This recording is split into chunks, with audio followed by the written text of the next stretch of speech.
স্ত্রীলোকটি বলিল, ওষুধ না, বিষই দরকার। কেন আমার সঙ্গে ছলনা করছো হিরু? তোমার কাছে অনেক বিষ আছে, তা আমি জানি।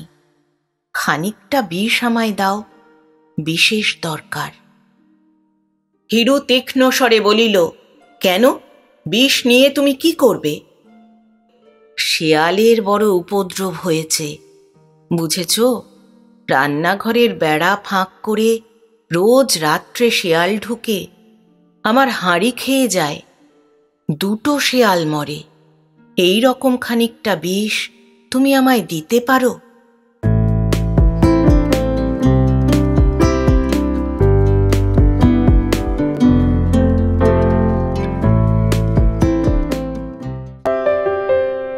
শুভেচ্ছা বন্ধুরা, একরাশ শুভেচ্ছা আর ভালোবাসা। আমি অর্পিতা, আর আপনারা শুনছেন এক ব্যাগ গপ্প ইউটিউব চ্যানেল। বন্ধুরা, শুরুতেই একটা ছোট্ট অনুরোধ। এখনও যারা এক ব্যাগ গপ্প চ্যানেলটি সাবস্ক্রাইব করেননি তাদের উদ্দেশ্যে বলি, আজই চ্যানেলটি সাবস্ক্রাইব করে সঙ্গে থাকুন, উৎসাহ পাব এগিয়ে চলার। আজ পড়ব শ্রদ্ধেয় কথাসাহিত্যিক প্রভাত কুমার মুখোপাধ্যায় রচিত 2টি ছোট গল্প। প্রথমটি শাহজাদা ও ফকির কন্যার প্রণয় কাহিনী। গল্প পাঠ করছি আমি অর্পিতা। শব্দ নির্মাণ করেছেন সাহিত্য সমাহার চ্যানেলের আকাশ। প্রচ্ছদ এঁকেছেন কভারম্যান অভিব্রত। উপস্থাপনায় এক ব্যাগ গপ্প ইউটিউব চ্যানেল। শুরু করছি শ্রদ্ধেয় লেখক প্রভাত কুমার মুখোপাধ্যায় রচিত শাহজাদা ও ফকির কন্যার প্রণয় কাহিনী।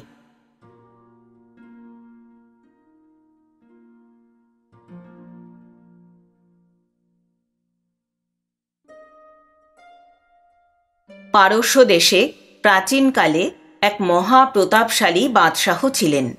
তাহার একটিমাত্র পুত্র জন্মগ্রহণ করিয়াছিল। বাদশাহের একজন কনিষ্ঠ ভ্রাতাও ছিল।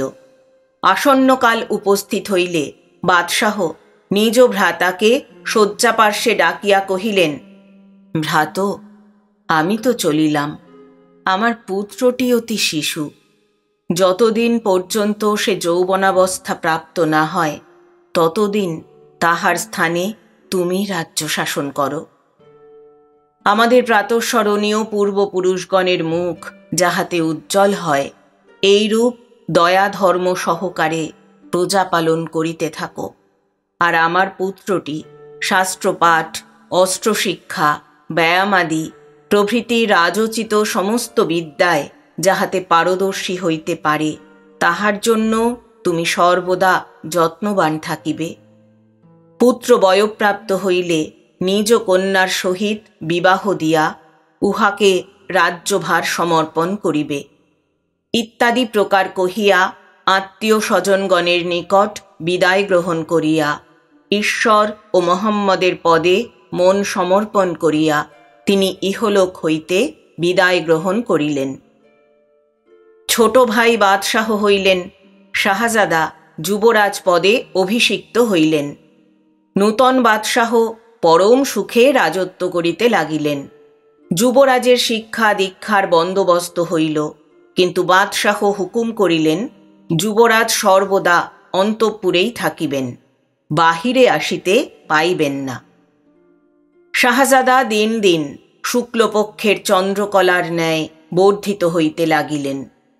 বিচক্ষণ মৌলবীগণের যত্নে নানা শাস্ত্রে ও নানা ভাষায় ব্যুৎপন্ন হইয়া উঠিলেন। ক্রমে তাহার যৌবনাবস্থা উপনীত হইল। তখন তিনি মাঝে মাঝে মনোমধ্যে আলোচনা করিতে লাগিলেন, পিতৃব্য কন্যার সহিত আমার বিবাহ হইবে, এই সমগ্র রাজ্যের আমি অধীশ্বর হইব, পরম সুখে কালহরণ করিতে পারিব। কিন্তু পিতৃব্য যুবরাজের বিবাহ বা রাজ্যাভিষেকের কোনো প্রসঙ্গই উত্থাপন করিলেন না। পরলোকগত বাদশাহের একটি অতি বিশ্বস্ত হিন্দুস্থানবাসী ভৃত্য ছিল, তাহার নাম মুবারক। সে সর্বদা রাজপুত্রের নিকট অবস্থিতি করিত এবং তাহাকে অত্যন্ত স্নেহ করিত। একদিন রাজপুত্র মুবারকের নিকট অশ্রুপূর্ণ নয়নে উপস্থিত হইয়া কহিলেন, দেখো, একজন রাজভৃত্য আমাকে অত্যন্ত অপমান করিয়াছে। ইহা শুনিয়া মুবারক অত্যন্ত দুঃখিত হইয়া নানা প্রকারে রাজপুত্রকে সান্ত্বনা করিতে লাগিল। অবশেষে তাহাকে লইয়া রাজ সমীপে উপস্থিত হইয়া সমস্ত বলিল। বাদশাহ দোষী ভৃত্যের সমুচিত দণ্ডবিধান করিয়া রাজপুত্রকে মিষ্ট কথায় অনেক সান্ত্বনা দিলেন। আরও বলিলেন, শীঘ্রই তোমার বিবাহ দিব। মুবারক শুনিয়া অত্যন্ত আহ্লাদিত হইল, বলিল, প্রভু, তবে আর বিলম্ব কেন? নজুমি পণ্ডিতগণকে আহ্বান করিয়া দিন স্থির করিতে আজ্ঞা হয়। বাদশাহ বলিলেন, আমি কল্যই জ্যোতিষী পণ্ডিতগণকে আনাইয়া এই বিষয়ে জিজ্ঞাসা করিব। অতঃপর একজন বিশ্বস্ত রাজভৃত্য গিয়া পণ্ডিতগণকে কহিল, দেখো, বাদশাহ কল্য প্রকাশ্য সভায় তোমাদিগকে যুবরাজের শুভ বিবাহের জন্য দিন স্থির করিতে বলিবেন। তোমরা বলিবে যে এখন 1 বৎসর বিবাহের দিন নাই।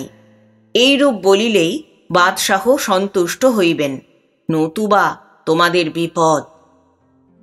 পরদিন যথাসময়ে প্রকাশ্য দরবারে পণ্ডিতগণ উপস্থিত হইলেন।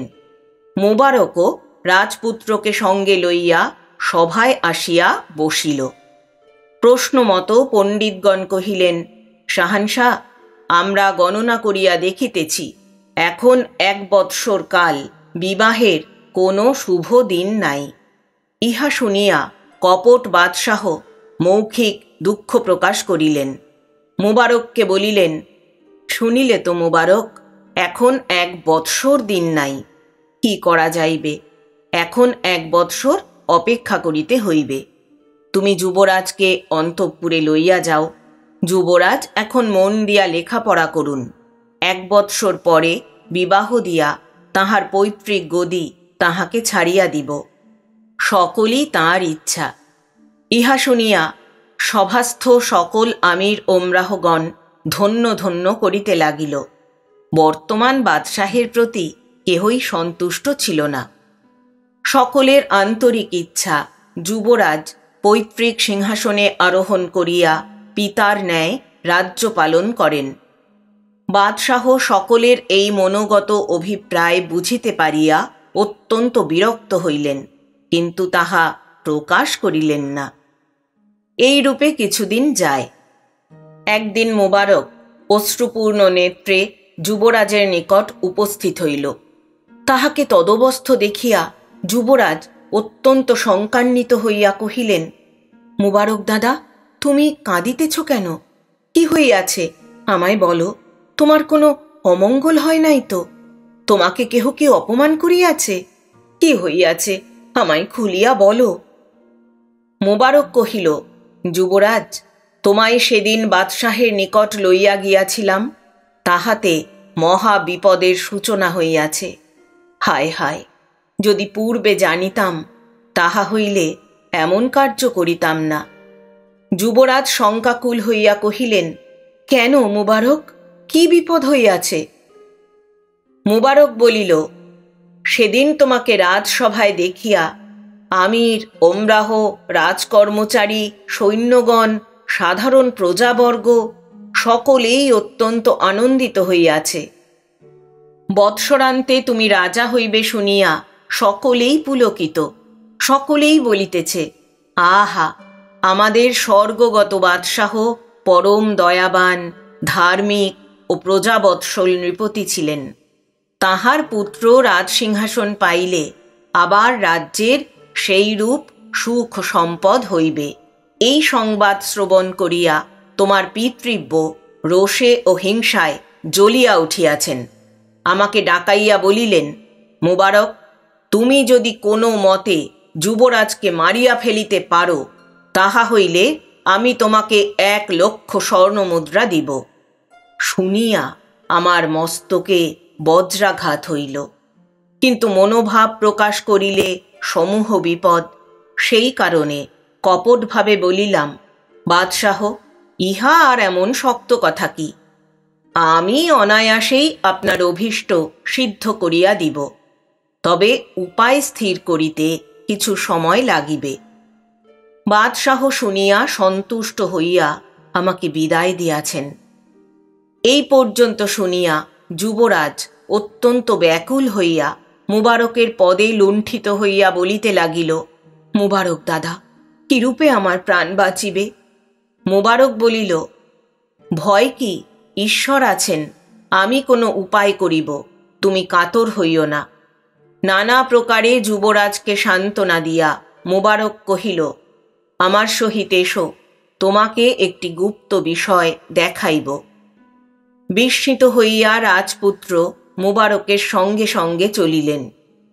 যেখানে স্বর্গীয় বাদশাহ সর্বদা উপবেশন করিতেন, সেই মহাল এখন বন্ধ ছিল। সেই মহালে উপস্থিত হইয়া মুবারক ভিতরে প্রবেশ করিল। স্বর্গীয় বাদশাহ যে কুর্সিখানিতে উপবেশন করিতেন, সেই রত্নাসনখানিকে মুবারক বহু সম্মানে সেলাম করিল। তৎপরে সেই কুর্সির দক্ষিণ দিকের মেঝের একটি তক্তা ধরিয়া টান দিল। টান দিবা মাত্র সেখানে সরিয়া গেল এবং নিম্নে ভূগর্ভে সোপানাবলী নামিয়া গিয়াছে দেখা গেল। যুবরাজ দেখিয়া বিস্মিত হইয়া কহিলেন, এ কি মুবারক? মুবারক বলিল, ইহা তোমার পিতার গুপ্ত গৃহ, আমার সঙ্গে নামিয়া আইসো। বলিয়া মুবারক সিঁড়ি দিয়া নামিতে লাগিল। যুবরাজও পশ্চাৎ পশ্চাৎ নামিলেন। ভিতরে গিয়া রাজপুত্র দেখিলেন চারিদিকে 4টি কামরা আছে। প্রত্যেক কামরায় 10টি করিয়া কলসি সোনার শিকলে বাঁধা কড়িকাঠ হইতে ঝুলিতেছে। প্রত্যেক কলসির মুখে একখানি করিয়া সোনার ইঁট রাখা আছে।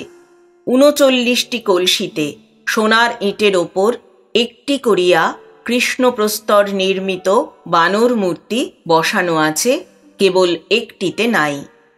যে কলসিতে বানর নাই, তাহার মুখ খুলিয়া শাহজাদা দেখিলেন সেটি মোহরে পরিপূর্ণ, অন্য কলসিগুলি শূন্য। এই সমস্ত দেখিয়া যুবরাজ বিস্ময়ে মুবারককে জিজ্ঞাসা করিলেন, দাদা, এসব কি? মুবারক বলিল, জিন দৈত্যগণের রাজা মালেক সাদেক তোমার পিতার একজন পরম বন্ধু ছিলেন। প্রতি বৎসর একদিন করিয়া তিনি তোমার পিতার সহিত আমোদ প্রমোদ করিতে আসিতেন। এই ভূগর্ভস্থিত কক্ষগুলিতে তাহারা আমোদ প্রমোদ করিতেন। যাইবার সময় তোমার পিতা মালেক সাদেককে 1 কলসি মোহর উপহার দিতেন। মালেক সাদেক তোমার পিতাকে একটি করিয়া ভৌতিক প্রস্তর নির্মিত বানর দিয়া যাইতেন। এই বানরের আশ্চর্য গুণ এই যে, যদি কোনো ব্যক্তি এইরূপ 40টি বানর পায়, তবে পৃথিবীতে আর তাহার কিছুই অসাধ্য থাকে না। 39টি বৎসর মালেক সাদেক যাতায়াত করিয়াছিলেন। এই 39 ঘোড়া মোহর তাহাকে উপহার দেওয়া হইয়াছিল। তিনিও 39টি বানর দিয়াছেন। পরের বৎসর আসিলে তাহাকে দিবার জন্য 1 ঘোড়া মোহর এইখানে রাখা আছে। ইতিমধ্যে তোমার পিতার মৃত্যু হইল, নহিলে 40টি বানর পূর্ণ হইত এবং ক্ষমতায় তোমার পিতা পৃথিবীতে অদ্বিতীয় হইতেন। কিন্তু একটি কম বলিয়া এই সকল বানরের দ্বারা কোনো কার্যই হইবে না। রাজকুমার বলিলেন, তবে তো সকলই ব্যর্থ হইল। মুবারক বলিল, ব্যর্থ বই কি? আমি মনে করিতেছি, এখানে যখন তোমার এমন মহা বিপদ, তখন এখান হইতে তোমার পলায়ন করাই শ্রেয়স্কর। মালেক সাদেকের নিকট গিয়া তোমাকে দেখাইয়া তাহাকে সকল কথাই বলি। তোমার পিতার প্রতি পূর্ব বন্ধুত্ব স্মরণ করিয়া তিনি তোমার সহায় হইতে পারেন। তোমাকে সকল বিপদ হইতে তিনি রক্ষা করিতে পারেন। 1 কলসি মোহর যাহা রাখা আছে, লইয়া গিয়া তাহাকে উপহার দেওয়া যাইবে। যদি শেষ বানরটি তিনি তোমায় দেন, তবে তোমার তুল্য নরপতি ধরাধামে কেহ থাকিবে না। শাহজাদা বলিলেন, কিরূপে আমরা পলায়ন করিব? মুবারক বলিল, তাহার জন্য কোনো চিন্তা নাই, সে উপায়ও আমি স্থির করিয়াছি। এই কথোপকথনের কয়েকদিন পরে মুবারক একদিন রাজ সমীপে উপস্থিত হইয়া কহিল, প্রভু, আপনি যাহা আজ্ঞা করিয়াছিলেন তাহার একটি উপায় আমি স্থির করিয়াছি। বাদশাহ প্রীত হইয়া কহিলেন, কি উপায় স্থির করিয়াছ? মুবারক বলিল, যুবরাজকে যদি এখানে হত্যা করা হয় তাহা হইলে লোকের মধ্যে ক্রমে জানাজানি হইবার সম্ভাবনা। তাহাতে আপনার বিলক্ষণ অপযশ আছে। তাহা অপেক্ষা দেশ ভ্রমণের ছলে তাহাকে দূর দেশে লইয়া গিয়া হত্যা করাই নিরাপদ। ফিরিয়া আসিয়া রটনা করিয়া দিব যে তিনি কোনো মারাত্মক রোগে মৃত্যুমুখে পতিত হইয়াছেন। ইহাতে প্রজাবর্গের এবং অপর কাহারও কোনো সন্দেহের কারণ থাকিবে না। এই প্রস্তাব শ্রবণ করিয়া বাদশাহ বলিলেন, মুবারক, তুমি যথার্থই বলিয়াছ। যাও, যুবরাজকে লইয়া গিয়া কোনো দূর দেশে কার্য শেষ করো। তাহা হইলে আমি নির্বিঘ্নে রাজ্য ভোগ করিতে পারিব এবং তোমাকেও পুরস্কার স্বরূপ প্রভূত ধন সম্পদ প্রদান করিব। মুবারক দূর দেশে যাইবার ব্যয় এবং নিজ পুরস্কারের অর্ধাংশ 50,000 স্বর্ণ মুদ্রা লইয়া বাদশাহকে সেলাম করিয়া প্রস্থান করিল। যাত্রার আয়োজন হইতে লাগিল। সঙ্গে সৈন্য সামন্ত বা ভৃত্যাদি কেহই যাইবে না। মুবারক বাজার হইতে মালেক সাদেকের জন্য বিবিধ বহুমূল্য উপহারাদি ক্রয় করিল। ভূগর্ভস্থ সেই এক কলসি মোহর উঠাইয়া লইয়া শুভ দিন দেখিয়া যুবরাজ সহ যাত্রা করিল। দুইজনে 2টি উৎকৃষ্ট অশ্বে আরোহণ করিয়া রাজধানী হইতে বহির্গত হইয়া ক্রমাগত 40 দিন গমন করিল। সেদিন চলিতে চলিতে ক্রমে রাত্রি হইল, অন্ধকার হইয়া আসিল। রাত্রি 1 প্রহর হইলে মুবারক বলিল, খোদা তালাকে ধন্যবাদ, এত দিনের পর আমরা জিন দৈত্যের দেশে পৌঁছিয়াছি। শাহজাদা বিস্মিত হইয়া বলিলেন, কই? মুবারক বলিল, এই যে এত আলো জ্বলিতেছে, এত লোকজন যাতায়াত করিতেছে, বাদ্য বাজিতেছে, পথ বাগান ঘরবাড়ি, ইহাই জিন দৈত্যপতি মালেক সাদেকের রাজধানী। রাজপুত্র বলিলেন, মুবারক দাদা, আমার সহিত কৌতুক করো কেন? ইহা তো জঙ্গল এবং কেবল অন্ধকার। মুবারক তখন ঈষৎ হাসিয়া নিজের পকেট হইতে একটি ডিবিয়া বাহির করিল। ইহার ভিতর আশ্চর্য সুলেমানি সুরমা ছিল। অল্প লইয়া রাজপুত্রের 2 চক্ষুতে লাগাইয়া দিল। সুরমা চক্ষে লাগাইবা মাত্র শাহজাদা দেখিলেন চতুর্দিকে আলোকপূর্ণ বিস্তৃত রাজপথ। স্থানে স্থানে লণ্ঠন জ্বলিতেছে, অনেক ঘরবাড়ি, লোকজন, কোনো কোনো গৃহের উপরতলায় নর্তকীগণ নৃত্য করিতেছে। বাজারে বিবিধ দ্রব্যাদি বিক্রয় হইতেছে। এই সকল দেখিয়া শাহজাদার মন বিস্ময়ে পরিপূর্ণ হইয়া উঠিল। মুবারককে দেখিয়া অনেকেই চিনিতে পারিল এবং বন্ধুতাসূচক কুশল প্রশ্নাদি জিজ্ঞাসা করিতে লাগিল। সেই রাত্রি একটি বন্ধু গৃহে মুবারক অবস্থিতি করিয়া পরদিন প্রাতে মালেক সাদেকের দরবারে রাজপুত্রকে লইয়া উপস্থিত হইল। দৈত্যপতির রাজসভা স্বর্ণ, রৌপ্য ও বিবিধ মণিমুক্তা দ্বারা খচিত। স্থানে স্থানে চাঁদনি জড়ি এবং মখমলের আসন বিস্তৃত রহিয়াছে। বহু পণ্ডিত, গুণী, আমির, ওমরাহ, উজির এবং ফকির বসিয়া আছে। অঙ্গরক্ষক সিপাহীগণ সশস্ত্র হইয়া দণ্ডায়মান। মণিময় সিংহাসনের উপর হীরকের মুকুট পরিয়া, মতির হার গলায় দিয়া মালেক সাদেক বসিয়া আছেন। মুবারক রাজপুত্র সহ নিকটে গিয়া সেলাম করিল।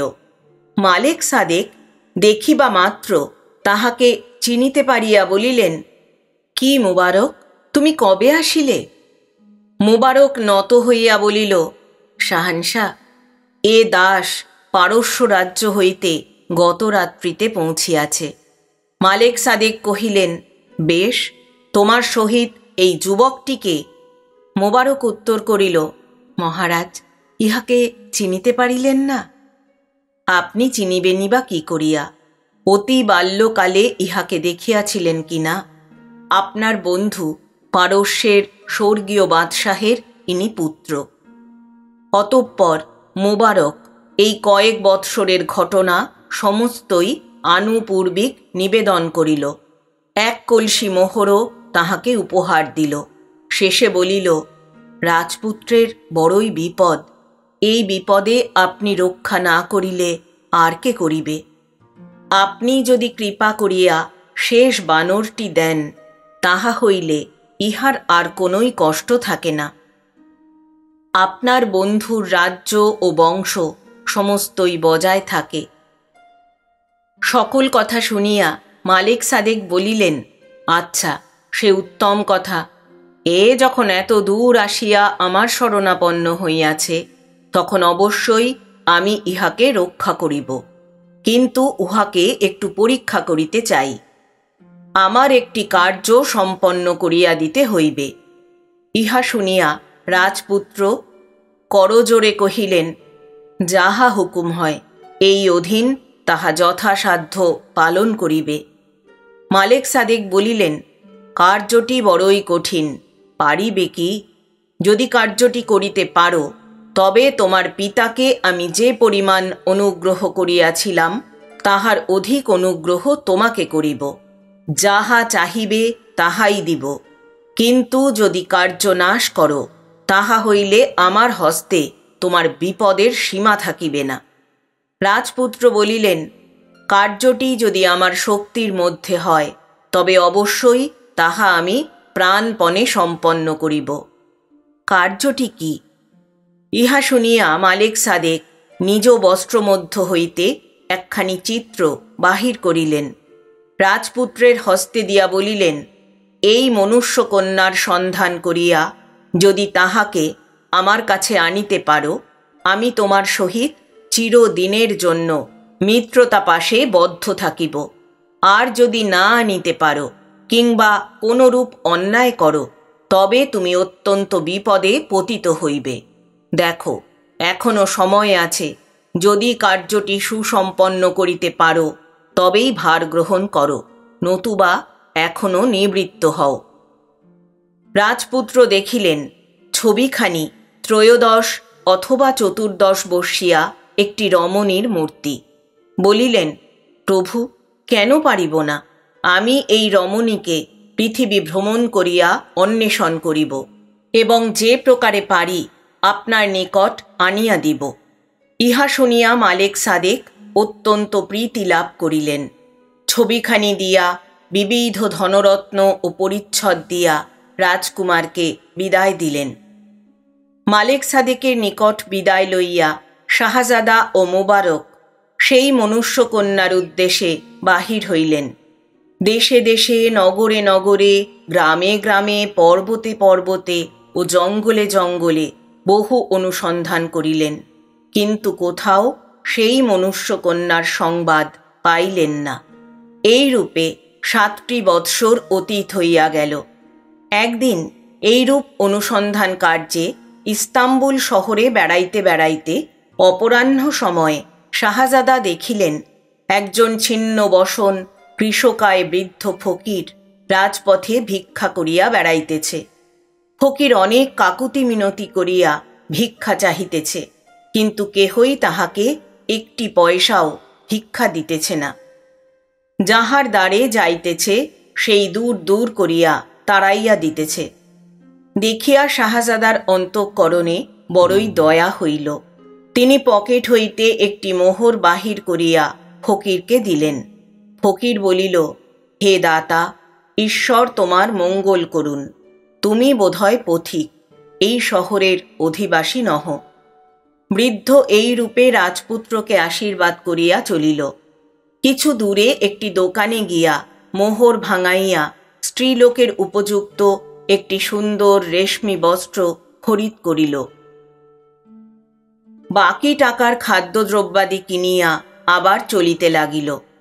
ইহা দেখিয়া রাজপুত্র কিছু বিস্মিত হইলেন। স্বীয় সহচরকে বলিলেন, মুবারক, এ ব্যক্তি ফকির, তবে স্ত্রীলোকের উপযোগী রেশম বস্ত্র ক্রয় করে কেন? মুবারক বলিল, কি জানি, তাহা তো বলিতে পারি না। বোধহয় উহার গৃহে স্ত্রী কন্যা কেহ আছে। তোমার যদি এতই কৌতূহল হইয়া থাকে, চলো না, উহার পশ্চাৎ পশ্চাৎ যাই, তাহা হইলে জানিতে পারিব। মুবারক সহ শাহজাদা ফকিরের পশ্চাৎ পশ্চাৎ যাইতে লাগিলেন। ফকির ক্রমে নগর সীমা ছাড়িয়া বাহিরে গেল। সেখানে রাজপুত্র দেখিলেন বড় বড় অট্টালিকা গৃহাদির ভগ্নস্তূপ পড়িয়া রহিয়াছে। বাগান ছিল অনুমানে বুঝা গেল, এখন জঙ্গলে পরিপূর্ণ হইয়া গিয়াছে। জলের ফোয়ারা ছিল, তাহা ভগ্ন। দেখিয়া রাজপুত্র মনে করিলেন, বোধহয় পূর্বে এখানে কোনো রাজা বা ধনবান ব্যক্তির বসতি ছিল, এখনও তাহারই চিহ্ন বিদ্যমান। বৃদ্ধ লাঠিতে ভর করিয়া সেই ভগ্নস্তূপের মধ্যবর্তী একটি সামান্য মৃত্তিকাময় কুটিরে প্রবেশ করিয়া বলিলেন, বেটি, কোথা আছিস? কুটির হইতে উত্তর আসিল, বাবা, আসিয়াছ? আজ এত শীঘ্র ফিরিলে কেন? মঙ্গল তো? বৃদ্ধ বলিলেন, বেটি, আজ ঈশ্বর করুণা করিয়া একটি যুবা পথিককে আমার সাহায্যার্থ পাঠাইয়াছিলেন। সে আমাকে একটি মোহর দিয়াছে, তাই আজ অনেক দিনের পর তোর জন্য একটি রেশমি বস্ত্র কিনিয়া আনিয়াছি। মাংস, ঘৃত, মশলা, চাউল প্রভৃতিও কিনিয়া আনিয়াছি। পাক কর, অনেক দিনের পরে আজ সুস্বাদু খাদ্য আমাদের মুখে উঠিবে, এই নে। ইহা শুনিয়া বৃদ্ধের কন্যা প্রফুল্ল মুখে বাহিরে আসিল। রাজপুত্র তাহাকে দেখিবা মাত্রই বুঝিলেন এ আর কেহ নয়, যাহার সন্ধানে আজ 7 বৎসর কাল দেশে দেশে বনে জঙ্গলে বেড়াইতেছিলেন। তসবির অঙ্কিত এই সেই যুবতী। দেখিয়া রাজপুত্র নতজানু হইয়া ঈশ্বরকে বহু ধন্যবাদ দিলেন। মুবারকও বলিল, হ্যাঁ, এই সেই মনুষ্যকন্যা বটে। তাহার অভিনব যৌবন, আশ্চর্য রূপ যেন সেই স্থানকে আলোকিত করিয়া রাখিয়াছে। রাজপুত্র মনে মনে ভাবিলেন, আমি 7 বৎসর ধরিয়া সমস্ত পৃথিবী পর্যটন করিলাম, কিন্তু এমন সৌন্দর্য আমি কখনো চক্ষু গোচর করি নাই। রাজপুত্র তখন উচ্চৈঃস্বরে বলিলেন, হে ফকির, 2 জন পথিককে একটু বিশ্রামের স্থান দিবেন কি? ফকির তাহার প্রতি দৃষ্টিপাত করিয়াই চিনিতে পারিলেন এবং মহা সমাদরে আহ্বান করিয়া গৃহমধ্যে লইয়া গেলেন। বসাইয়া রাজপুত্রকে জিজ্ঞাসা করিলেন, তোমার মতো দয়াবান লোকের আগমনে আজ আমার কুটির পবিত্র হইল। বৎস, তুমি কে এবং কি জন্যই বা দেশ ভ্রমণ করিয়া বেড়াইতেছ? রাজপুত্র কহিলেন, আমি পারস্য দেশের যুবরাজ। ঘটনাক্রমে একখানি ছবি আমার হস্তগত হয়। সেই ছবিখানিতে একটি অপূর্ব সুন্দরী যুবতীর মূর্তি অঙ্কিত ছিল। সেই যুবতীর দর্শন লালসায় আমি 7 বৎসর কাল দেশে দেশে ভ্রমণ করিয়াছি। এতদিন পরে সেই যুবতীর সাক্ষাৎ পাইয়াছি। তিনি আর কেহই নহেন, আপনারই কন্যা। এই কথা শ্রবণ করিয়া বৃদ্ধ দণ্ডায়মান হইয়া রাজপুত্রের সম্বর্ধনা করিলেন। বলিলেন, না জানিয়া অপরাধ করিয়াছি, আপনার পদগৌরব অবগত ছিলাম না, অতএব ক্ষমা করিবেন। অতঃপর বসিয়া একটি দীর্ঘ নিঃশ্বাস ফেলিয়া বৃদ্ধ বলিলেন, হায়, আমি কি হতভাগ্য! আপনার মতো এমন সুপাত্রের হস্তে যদি আমি কন্যা সমর্পণ করিতে পারিতাম, তাহা হইলে ধন্য হইতাম। কিন্তু তাহার উপায় নাই। আমার কন্যা বড়ই বিপন্না। কাহারও সাধ্য নাই যে উহাকে বিবাহ করে। ইহা শুনিয়া রাজপুত্র বলিলেন, কেন ফকির সাহেব, এই কন্যা বিপন্না বলিতেছেন কেন? কেহ ইহাকে বিবাহ করিতেই বা পারিবে না কেন? কন্যাটি এই সময় খাদ্য পাক করিবার জন্য রন্ধনশালায় গেল। বৃদ্ধ বলিতে লাগিলেন, আমার ইতিহাস শুনিবেন? সে অনেক কথা। আমি পূর্বে এই শহরের একজন বিশিষ্ট রহিস ও ধনী ব্যক্তি ছিলাম। এই যে সকল ভগ্নস্তূপ দেখিতেছেন, এইখানেই একসময় আমার প্রাসাদ শোভা পাইত। আমরা বহু পুরুষ ধরিয়া এইখানে বসবাস করিয়াছি। ঈশ্বর আমাকে কেবলমাত্র এই কন্যা সন্তানটি দিয়াছিলেন। কন্যা বড় হইলে ইহার সৌন্দর্য, সুকুমারতা, বুদ্ধিমত্তা প্রভৃতি গুণাবলী এতই প্রসিদ্ধি লাভ করিল যে দেশ বিদেশের বড় বড় লোকগণ ইহাকে বিবাহ করিবার জন্য আমার নিকট প্রস্তাব করিতে লাগিল। একমাত্র কন্যা, বিবাহ দিলেই পরের ঘরে চলিয়া যাইবে, এই কারণে আমি স্নেহাধিক্যবশত বিলম্ব করিতে লাগিলাম। ইতিমধ্যে এই নগরের রাজপুত্র একদিন ইহাকে দৈবাৎ দেখিয়া আত্মহারা হইয়া পড়িল। সে প্রণয় বিহ্বল হইয়া আহার নিদ্রা পরিত্যাগ করিল, বাতুলের মতো হইল। ক্রমে তাহার অবস্থা সংকটাপন্ন হইয়া উঠিল। বাদশাহ এই কথা জানিতে পারিয়া একদিন রাজবাটিতে আমাকে নিমন্ত্রণ করিয়া লইয়া গেলেন। অনেক প্রকারে আমাকে বুঝাইয়া নিজ পুত্রের সহিত আমার কন্যার বিবাহ দিবার প্রস্তাব করিলেন। আমি রাজাজ্ঞা অমান্য করিতে সাহসী হইলাম না। আরও ভাবিলাম, কন্যার বিবাহ তো একদিন না একদিন কাহারও সঙ্গে দিতেই হইবে। তবে যদি শাহজাদাকে জামাতা পাওয়া যায়, তাহার অপেক্ষা সুখের বিষয় আর কি আছে? সুতরাং সম্মত হইলাম। উভয় পক্ষে মহা ঘটা করিয়া বিবাহের আয়োজন হইতে লাগিল। ক্রমে শুভ দিন আসিল, বিবাহ হইয়া গেল। বিবাহ শেষে মহা সমারোহে বরকন্যাকে শয্যাগৃহে লইয়া যাওয়া হইল। নর্তকীগণ নৃত্যগীত করিয়া বরকন্যার মনোরঞ্জন করিতে লাগিল। ক্রমে রাত্রি অধিক হইলে তাহারা বিদায় লইল। শাহজাদা শয়নগৃহের দ্বার রুদ্ধ করিলেন। প্রাসাদের সর্বত্র নানা প্রকার আমোদ প্রমোদ, সঙ্গীত নৃত্যাদি চলিতে লাগিল। কিছুক্ষণ পরে বরকন্যার শয্যাকক্ষ হইতে এক অতি ভয়ঙ্কর শব্দ শোনা গেল, যেন একত্র শত শত কামান গর্জন করিতেছে, যেন শত শত বজ্রপাত একত্র সংঘটিত হইতেছে। রাজপ্রাসাদের সর্বত্র নৃত্যগীত বন্ধ হইল। রাজপরিবারের নিমন্ত্রিত অভ্যাগত বৃন্দ, দাস দাসী সকলেই মহাত্রাসে নবদম্পতির শয়নকক্ষের দিকে ছুটিল। অনেক ডাকাডাকি, কেহই দ্বার খোলে না। অবশেষে বাদশাহের আজ্ঞায় দ্বার সবলে ভাঙিয়া ফেলা হইল। সকলে ভিতরে প্রবেশ করিয়া দেখে সর্বনাশ উপস্থিত হইয়াছে। শাহজাদার মুণ্ড দেহ হইতে বিচ্যুত, রক্তে শয্যা ভাসিয়া যাইতেছে। আমার কন্যা মূর্ছিত অবস্থায় পতিত।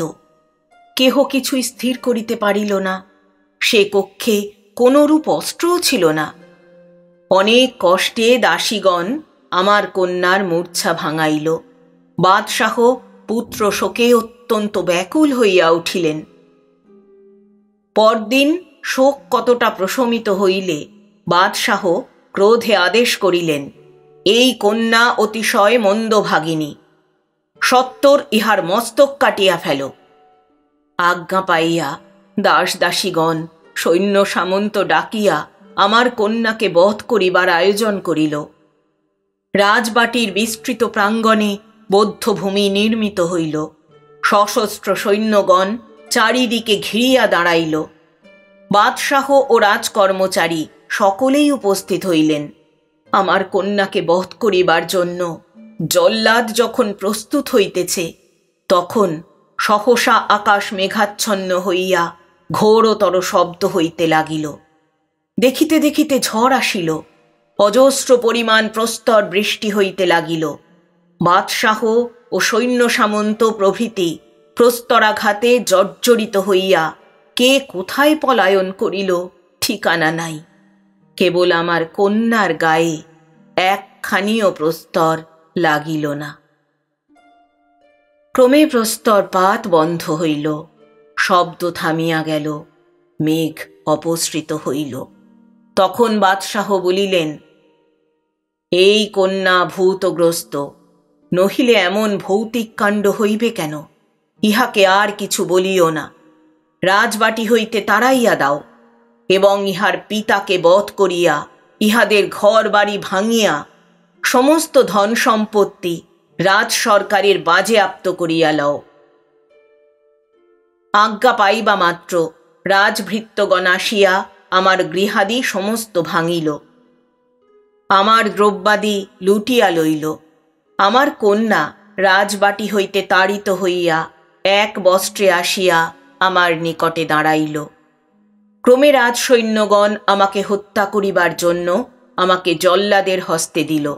এমন সময় পুনরায় আকাশ হইতে ভয়ঙ্কর গর্জন শোনা গেল। অন্ধকার হইয়া আবার প্রস্তর বৃষ্টি হইতে লাগিল। সৈন্যগণ কেহ মরিল, কাহারও মস্তক, হস্ত, পদ ভাঙিল। তাহারা ভয়ে ঊর্ধ্বশ্বাসে পলায়ন করিল। আমার এবং কন্যার গায়ে কোনো প্রস্তর লাগিল না। সেই অবধি ভীত হইয়া বাদশাহ আমার প্রতি আর কোনো রূপ অত্যাচার করেন না। তবে আমার ধন সম্পত্তি সমস্ত যাওয়াতে আমি পথের ভিক্ষুক হইয়া পড়িয়াছি। সামান্য একটু কুটির বাঁধিয়া কন্যাসহ কোনো মতেই জীবনযাত্রা নির্বাহ করিতেছি। এই পর্যন্ত বলিয়া বৃদ্ধ মৌন হইয়া রহিলেন। রাজপুত্র ব্যাপার সমস্ত বুঝিতে পারিলেন ইহা মালেক সাদেকেরই কীর্তি। তথাপি জিজ্ঞাসা করিলেন, কেন এরূপ হইল? আপনার কন্যাকে কিছু জিজ্ঞাসা করিয়াছেন কি? বৃদ্ধ বলিলেন, জিজ্ঞাসা করিয়াছিলাম।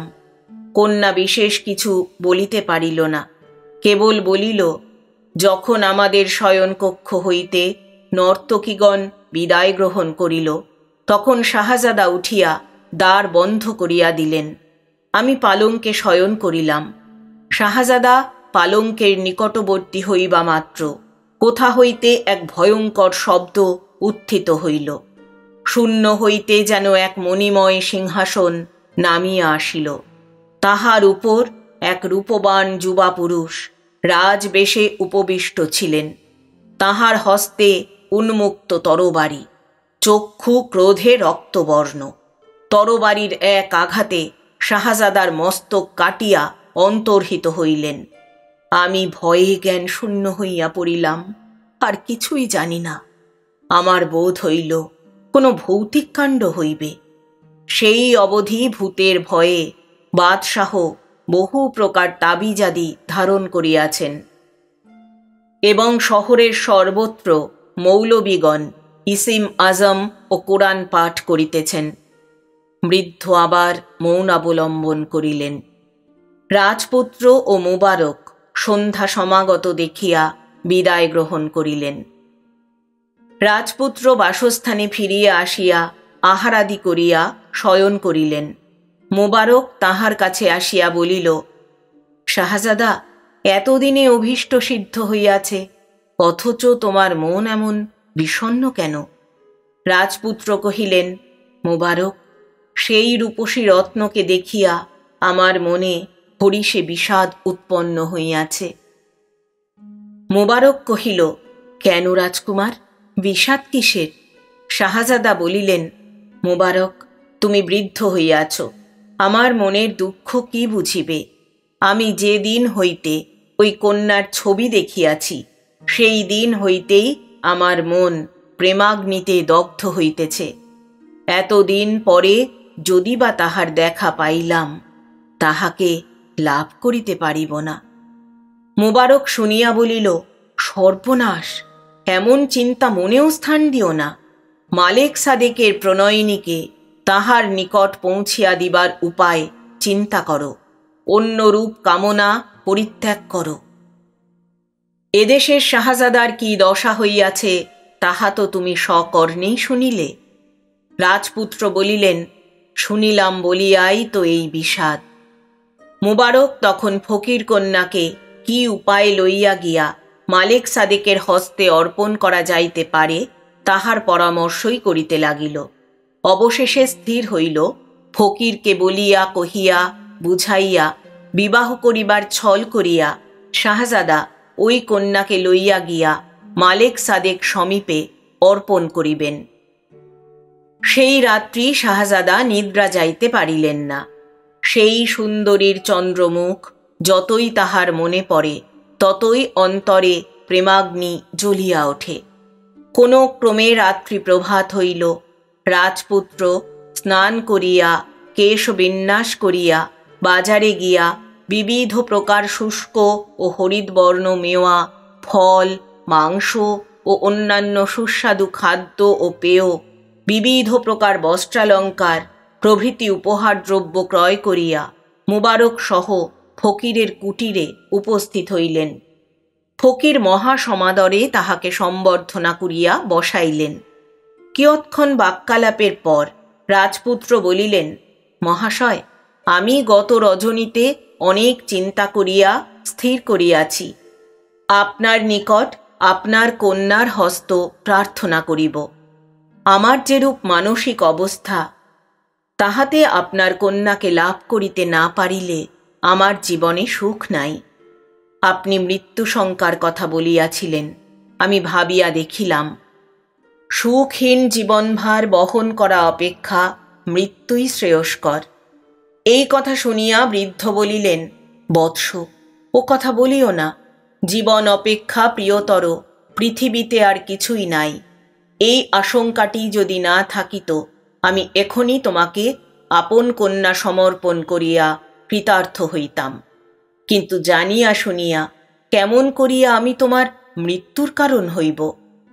রাজপুত্র অনেক অনুনয় বিনয় করিলেন, কিন্তু বৃদ্ধ কিছুতেই সম্মত হইলেন না। এই রূপে 1 মাস কাটিয়া গেল। রাজপুত্র প্রত্যহই নানা উপহার দ্রব্যাদি লইয়া ফকিরের আলয়ে আসিতেন এবং দিবসের অধিকাংশ ভাগ সেই স্থানেই অতিবাহিত করিতেন। প্রত্যহই অনেক প্রকারে বৃদ্ধকে বুঝাইতেন, কিন্তু কিছুতেই বৃদ্ধের মত করিতে পারিলেন না। বৃদ্ধ কেবলই বলিতেন, তোমাকে কন্যাদান করিয়া তোমার বধের ভাগী আমি হইতে পারিব না। 1 মাস পরে হঠাৎ একদিন বৃদ্ধ পীড়িত হইয়া পড়িলেন। রাজকুমার ও মুবারক সর্বদা উপস্থিত থাকিয়া তাহার সেবা শুশ্রূষা করিতে লাগিলেন। ঔষধাদি আনিয়া বৃদ্ধকে সেবন করাইতে লাগিলেন। রাজকুমার নিজ হস্তে রোগীর পথ্য প্রস্তুত করিয়া বৃদ্ধকে খাওয়াইতেন। ফল কথা, বৃদ্ধের সেবা শুশ্রূষার কোনো ত্রুটি হইল না, কিন্তু বৃদ্ধ কিছুতেই বাঁচিলেন না। তাহার মৃত্যুর পরে মুসলমান ধর্ম অনুসারে সমস্ত ক্রিয়াকর্ম শাহজাদা সম্পন্ন করিলেন। সর্বদা কন্যার নিকটে থাকিয়া তাহাকে প্রবোধ দিতেন। এইরূপে আরও মাসখানেক কাটিল। মুবারক একদিন জনান্তিকে রাজকুমারকে বলিল, আর এখানে বৃথা সময় নষ্ট করিয়া ফল কি? চলো এবার ফকির কন্যাকে লইয়া মালেক সাদেকের নিকট সমর্পণ করি। রাজপুত্র ইহা শুনিয়া মৌন হইয়া রহিলেন। অন্তরের বাসনা বড়ই প্রবল, অথচ মৃত্যু ভয়ও কাটাইয়া উঠিতে পারেন না। মুবারক সেদিন ফকির কন্যাকে বলিল, বেটি, আমরা বিদেশী লোক, এখন তো আমাদের বাড়ি যাইতে হইবে। তুমি কি করিবে মনে করিয়াছ? ফকির কন্যা বলিল, মহাশয়, আমার আর এখানে কে আছে? আমি একা স্ত্রীলোক, এখানে থাকিবই বা কি করিয়া? আমার কি উপায় হইবে? মুবারক বলিল, এখানে একা থাকা যদি তোমার অনভিপ্রেত হয়, তবে আমাদের সঙ্গে আমাদের দেশে চলো, তাহার পর কোনো একটা বন্দোবস্ত করা যাইবে। ফকির কন্যা সম্মত হইল। মোবারক পালকি ও বাহক সংগ্রহ করিয়া ফকির কন্যা ও রাজপুত্রকে লইয়া মালেক সাদেকের রাজ্য অভিমুখে যাত্রা করিল। বহুদিনের পথ। নানা বন উপবন পর্বত ও নদী অতিক্রম করিয়া ইহারা যাইতে লাগিলেন। মাঝে মাঝে কোনো সুন্দর স্থান প্রাপ্ত হইলে 2-1 দিন সেখানে থাকিয়া বিশ্রাম করিতেন। কুমারীর নিয়ত সাহচর্যে রাজপুত্রের মনে প্রণয়বহ্নি প্রতিদিন বৃদ্ধি পাইতে লাগিল।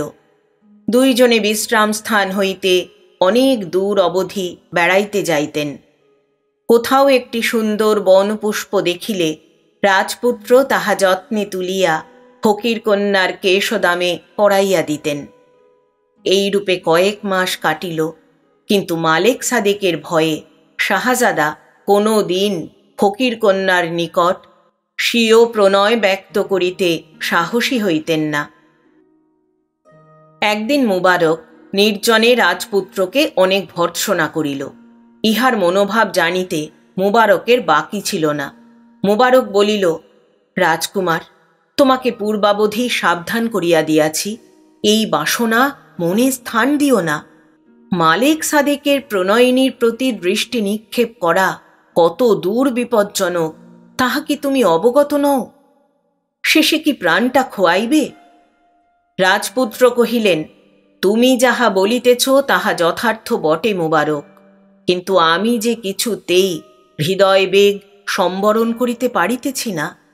ফকির কন্যাকে বিবাহ করিলে মালেক সাদেকের হস্তে আমার মৃত্যু, আর প্রণয় বাঞ্ছা পূর্ণ না হইলেও আমার অবধারিত মৃত্যু। এখন আমি কি করিব? মুবারক যুবরাজের মুখে এরূপ কথা শুনিয়া অতিশয় দুঃখিত হইল। বলিল, ধৈর্য ধরিয়া থাকো, হয়তো মালেক সাদেকের নিকট কন্যাকে উপস্থিত করিলে তিনি প্রীত হইয়া কন্যা তোমাকেই দান করিবেন। তাহাতে তোমার প্রাণ রক্ষা, রাজ্য রক্ষা সকল দিকই বজায় থাকিবে। যুবরাজ বিষণ্ণ মনে স্থানান্তরে প্রস্থান করিলেন। ইহার কিয়দ্দিন পরে তাহারা একটি নদী তীরে উপস্থিত হইলেন।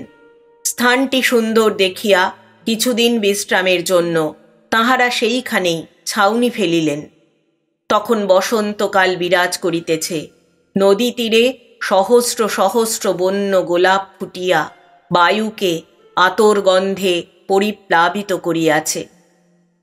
বুলবুল পক্ষীর গান শুনিলে বৃদ্ধেরও মনে তরুণ ভাব উপস্থিত হয়। একদিন যুবরাজ ও ফকির কন্যা নদী সৈকতে বেড়াইতে বেড়াইতে শ্রান্ত হইয়া একটি গোলাপের ঝাড়ের নিকট তৃণাস্তরণে উপবেশন করিলেন। সেদিন কথায় কথায় শাহজাদা নিজ প্রণয় ব্যক্ত করিলেন। কিরূপ উন্মাদনা আসিয়া উপস্থিত হইল, কিছুতেই নিজেকে সেদিন সংযত করিতে পারিলেন না। রাজকুমারের প্রণয় কথা শুনিয়া কুমারীর গণ্ডযুগল নিকটস্থ ঝাড়ের গোলাপ পাপড়ির মতোই লাল হইয়া গেল। যুবরাজের বারংবার প্রশ্নে কুমারীও স্বীকার করিলেন। যেদিন হইতে তিনি পিতৃগৃহে যুবরাজকে দেখিয়াছেন, সেই দিন হইতেই তাহাকে নিজ হৃদয় মন সমর্পণ করিয়াছেন। এই প্রথম প্রণয় ব্যক্ত করিতে সেই অসামান্যা সুন্দরীর মুখমণ্ডল অপূর্ব শোভা ধারণ করিল। রাজপুত্র আত্মহারা হইয়া স্বীয় প্রিয়তমাকে বক্ষে ধারণ করিয়া তাহার গোলাপী অধর চুম্বন করিতে উদ্যত হইলেন। কিন্তু কুমারী বলিলেন, না প্রাণাধিক, আত্মসম্বরণ করো, আমি তোমার মৃত্যুর কারণ হইতে পারিব না। যুবক বলিলেন, তোমার অধর চুম্বনের মূল্যস্বরূপ যদি আমার প্রাণ দিতে হয়, আমি তাহাতেও কাতর নহি। কুমারী ঈষৎ হাস্য করিয়া গোলাপের ঝাড় হইতে একটি ফুল ছিঁড়িয়া তাহা চুম্বন করিয়া যুবকের কোলে ফেলিয়া দিলেন। বলিলেন, ওই ফুলে আমার চুম্বন আছে, উঠাইয়া লও। যুবক সাগ্রহে ফুলটি উঠাইয়া বারংবার তাহা চুম্বন করিতে লাগিল। এমন সময় হঠাৎ আকাশ মেঘাচ্ছন্ন হইয়া উঠিল। মুহুর্মুহু বিদ্যুৎ চমকিতে লাগিল। শত বজ্র নির্ঘোষের শব্দ শ্রুত হইল। যুবরাজ বুঝিলেন তাহার আসন্ন কাল উপস্থিত। ফকির কন্যাও বুঝিলেন এইবার সর্বনাশ হইল। তিনি ভয়ে যুবরাজের কণ্ঠলগ্না হইলেন। মুহূর্ত পরে মালেক সাদেক আসিয়া সেখানে দণ্ডায়মান হইলেন। তাহার চক্ষু রক্তবর্ণ, দন্তে দন্ত ঘর্ষিত হইয়া বিকট শব্দ উত্থিত হইতেছে। তাহা দেখিয়া ফকির কন্যার মূর্ছা উপস্থিত হইল। মালেক সাদেক শাহজাদাকে লক্ষ্য করিয়া বলিলেন, বিশ্বাসঘাতী যুবক, তোর উত্তর কি? শাহজাদা বলিলেন, কিসের উত্তর? মালেক সাদেক বলিলেন, এই কন্যার প্রতি তুই কেন প্রেমাভিলাষ করিয়াছিস? শাহজাদা কহিলেন, দৈত্যপতি, এই প্রশ্নের কোনো উত্তর নাই। আমি উহাকে ভালোবাসিয়াছি বলিয়া। মালেক সাদেক বলিলেন, মনে ভালোবাসিয়াছিস, কিন্তু মুখে প্রকাশ করিলি কেন? যুবরাজ উত্তর করিলেন, যদি জানিতাম আপনি যেরূপ এই কন্যার প্রণয়াকাঙ্ক্ষী, তিনিও সেই রূপ আপনার প্রতি অনুরক্ত, তবে আমি কখনোই তাহার কাছে আমার প্রণয় ব্যক্ত করিতাম না। কিন্তু তিনি যখন আমাকেই হৃদয় মন সমর্পণ করিয়াছেন, ইহা বুঝিলাম, তখন প্রণয় ব্যক্ত করিব না কেন? দৈত্যপতি বলিলেন, আমার ক্রোধের ভয় করিস না, প্রাণের মায়া নাই? শাহজাদা বলিলেন, দৈত্যরাজ, মৃত্যু হইতে প্রেম বলবান। প্রেম কি কখনো মৃত্যু ভয় করে? ইচ্ছা হয় আমাকে বধ করুন, তথাপি আমি আমার প্রিয়তমার নিকট প্রণয় ব্যক্ত করিয়াছি এবং তাহার প্রেমও যে প্রাপ্ত হইয়াছি, এই জন্য মৃত্যুর পর নরকে যাইলেও আমার আত্মা স্বর্গসুখ অনুভব করিবে। ধীরে ধীরে আকাশ পরিষ্কার হইল। পুনশ্চ দিবার তরুণালোক দেখা দিল। অল্পে অল্পে দৈত্যপতির মুখমণ্ডলে ক্রোধের পরিবর্তে প্রসন্নতার চিহ্ন দেখা যাইতে লাগিল। তিনি সহাস্য মুখে বলিলেন, যুবা, উঠো, আমি তোমায় পরীক্ষা করিতেছিলাম মাত্র। আমি দৈত্য বংশের, তাহাতে বৃদ্ধ হইয়াছি। মনুষ্য কন্যায় আমার কোনোই প্রয়োজন নাই। উঠো, নদী হইতে শীতল জল আনিয়া তোমার প্রিয়তমার চেতনা সম্পাদন করো, তাহার পর সকল কথা খুলিয়া বলিব। এই কথা শুনিয়া শাহজাদা মহা আশ্বস্ত হইয়া নদী হইতে জল আনিয়া সযত্নে স্বীয় প্রণয়িনীর চেতনা সম্পাদন করিলেন। যুবতী একটু সুস্থ হইলে মালেক সাদেক বলিতে লাগিলেন, যখন তুমি শিশু, তখন একদিন তোমার পিতা এবং আমি উভয়ে ছদ্মবেশে ইস্তাম্বুল শহরে বেড়াইতে গিয়াছিলাম। সেখানে এই কন্যাকে দেখি। ইনিও তখন অতি শিশু। তোমার পিতা ইহার সৌন্দর্য দর্শনে মোহিত হইয়া বলিয়াছিলেন, আমার পুত্র যদি বাঁচে তবে এই কন্যার সহিত বিবাহ দিব। ইস্তাম্বুলের শাহজাদা যখন ইহাকে বিবাহ করিল, তখন সেই কারণেই আমি তাহাকে হত্যা করিয়াছিলাম। পরে তোমার পিতার মৃত্যুর পর অনেক বৎসর ধরিয়া আমার আর ও কথা স্মরণ ছিল না। তোমাকে আসিতে দেখিয়া আবার আমার স্মরণ হইল। তোমার বীরত্ব ও বুদ্ধিমত্তা পরীক্ষা করিবার জন্য কন্যাকে অন্বেষণ করিবার ভার তোমাকেই দিয়াছিলাম। বৎস, তোমার ক্লেশতর পরীক্ষা শেষ হইয়াছে। আমি ইতিমধ্যেই তোমার নিষ্ঠুর পাপাত্ম পিতৃব্যকে তোমার রাজ্য হইতে বহিষ্কৃত করিয়া দিয়াছি। তোমার পিতৃসিংহাসন তোমার জন্য অপেক্ষা করিতেছে। শীঘ্রই তোমায় পারস্য রাজ সিংহাসনে অধিষ্ঠিত করিয়া এই কন্যার সহিত তোমার বিবাহ দিব। মহাসমারোহে যুবরাজের অভিষেক ও উদ্বাহ ক্রিয়া সম্পন্ন হইল। বিবাহের পর নবীন বাদশাহ রাজ্যের সর্বোৎকৃষ্ট কবিকে ডাকাইয়া নিজের জীবনের ইতিহাস বলিয়া একখানি কাব্য রচনা করিতে আজ্ঞা দিলেন। সেই কাব্যের শীর্ষদেশে স্বর্ণাক্ষরে লিখিত হইল, মৃত্যু হইতে প্রেম বলবান।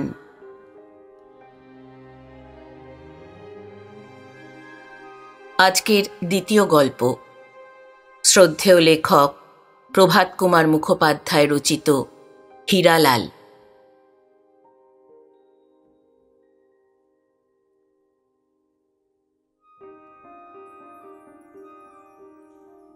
হীরালাল জাতিতে ডোম, বৃদ্ধ হইয়াছে, বয়স 60 বৎসরের কম হইবে না। আকার খর্ব, দেহখানি ঘোর কৃষ্ণবর্ণ, অধিক স্থূলও নহে কৃশও নহে, কিন্তু এত বয়স হইলেও তাহার দেহে এখনও বিলক্ষণ বল আছে। একদিনে সে অনায়াসে 10 ক্রোশ পথ চলিতে সমর্থ। তাহার চক্ষুর জ্যোতি আজিও অটুট আছে, প্রদীপের আলোকেও ছুঁচে সুতা পরাইতে পারে।